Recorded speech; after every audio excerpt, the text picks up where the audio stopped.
Assalamualaikum, saya Arif, peserta Latsar CPNS Angkatan 38 Pemprov Kaltara. Di podcast kali ini saya akan menjelaskan tentang nilai-nilai aneka, yang mana materi aneka sendiri tutornya yaitu Bapak Dr. Haji Wartono SE MM MPD. Selamat menyaksikan. Nilai aneka yang pertama yaitu akuntabilitas. Untuk menciptakan lingkungan kerja yang akuntabel diperlukan beberapa hal. Yang pertama, kepemimpinan. Lingkungan yang akuntabel tercipta dari atas ke bawah, di mana pimpinan memainkan peranan yang penting dalam menciptakan lingkungannya. Pimpinan yang mempromosikan lingkungan yang akuntabel dapat dilakukan dengan memberikan contoh pada orang lain. Kedua, transparansi. Transparansi meningkatkan akuntabilitas dalam keputusan-keputusan. Yang ketiga, integritas. Dengan adanya integritas, menjadikan suatu kewajiban untuk menjunjung tinggi dan mematuhi semua hukum yang berlaku. Yang keempat, tanggung jawab. Tanggung jawab akan memberikan kewajiban bagi setiap individu dan lembaga bahwa ada sesuatu konsekuensi dari setiap tindakan yang telah dilakukan. Yang kelima, yaitu keadilan. Keadilan adalah landasan utama dari akuntabilitas.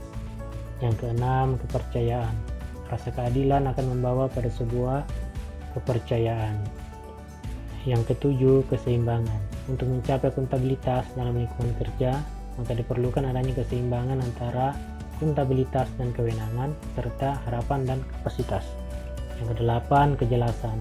Agar individu atau kelompok dalam melaksanakan wewenang tanggung jawabnya, mereka harus memiliki gambaran yang jelas tentang apa yang menjadi tujuan dan hasil yang diharapkan. Kesembilan, konsistensi. Penerapan yang tidak konsisten dari sebuah kebijakan, prosedur, sumber daya akan memiliki konsekuensi terhadap tercapainya lingkungan kerja yang tidak akuntabel. Nilai aneka yang kedua yaitu nasionalisme. Ini berkaitan dengan tugas seorang ASN. Yang pertama, pelaksana kebijakan publik. ASN merupakan ujung tombak implementasi dan personalisasi kebijakan untuk kepentingan bangsa dan negara. Melalui ASN lah kepentingan-kepentingan publik dapat dipenuhi. Yang kedua, sebagai pelayan publik. ASN dituntut harus profesional dan memiliki integritas tinggi dalam memberikan pelayanan. Yang hal ini merupakan bagian dari kode etik dan kode perilaku yang telah diatur di dalam Undang-Undang ASN. Yang ketiga, sebagai perekat dan pemersatu bangsa. PNS serta senantiasa mengutamakan kepentingan negara daripada kepentingan diri sendiri. Yang ketiga, etika publik. Dengan diterapkannya kode etik aparatur sipil negara, perilaku pejabat publik harus berubah. Pertama, berubah dari penguasa menjadi pelayan. Kedua, berubah dari wewenang menjadi peranan. Ketiga, menyadari bahwa jabatan publik adalah amanah yang harus dipertanggungjawabkan bukan hanya di dunia tapi juga di akhirat. Nilai aneka yang keempat yaitu komitmen mutu. Dari orientasi kepada peraturan menjadi orientasi kepada masyarakat. Hal ini bukan berarti bahwa birokrasi tidak perlu lagi memenuhi peraturan perundangan. Legalitas bertindak tetap diperlukan sebagai sarana untuk menjamin keadilan dalam pemberian pelayanan kepada masyarakat.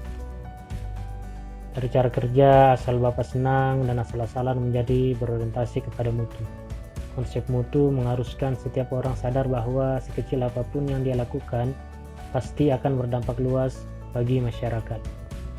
Dari sikap pasif menjadi proaktif dan inovatif. Pada masa lalu, aparatur cenderung menjadikan ketaatan kepada peraturan dan pimpinan sebagai ukuran prestasi kerja. Dalam sistem demokrasi saat ini, aparatur harus mampu memberikan pelayanan yang berkualitas kepada masyarakat. Dan cara kerja individualis dan egosentris, yaitu bekerja sendiri-sendiri dan berorientasi melayani pimpinan, menjadi cara kerja tim atau kolektif sebagai satu kesatuan proses untuk melayani masyarakat. Nilai aneka yang terakhir yaitu anti korupsi. Ada 9 nilai anti korupsi yang harus ditanamkan dalam diri seorang ASN. Yang pertama, jujur. Kedua, peduli. 3, mandiri. 4, disiplin. 5, tanggung jawab. 6, kerja keras. 7, sederhana. 8, berani. Dan 9, adil. Dengan mengimplementasikan nilai anti korupsi akan menjadikan seorang aparatur sipil negara bersih dari tindakan korupsi dan akan memiliki integritas yang tinggi. Sekian tadi penjelasan saya tentang nilai-nilai aneka. Semoga bermanfaat. Dan juga saya berterima kasih kepada Bapak Dr. Haji Wartono SE MM MPD selaku tutor materi aneka atas bimbingan dan arahannya. Assalamualaikum warahmatullahi wabarakatuh.